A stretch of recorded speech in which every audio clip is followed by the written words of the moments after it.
Share your presentation to your audience or participants joined in your class with ClassPoint's Share PDF feature. After your presentation is completed, click on the Share PDF button in the ClassPoint tab to turn your PowerPoint file into a PDF. You can choose to share your entire presentation, or you can select just a few slides to share with your audience. Hold the Shift key to select a group of slides or the Control key to select individual slides. Then you can decide to include the annotations and whiteboard slides that you may have added during your presentation.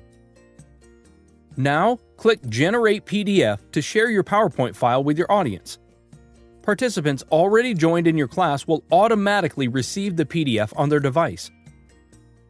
For those not joined, they can scan the QR code, or you can open the PDF and share the URL with them for up to 1 day.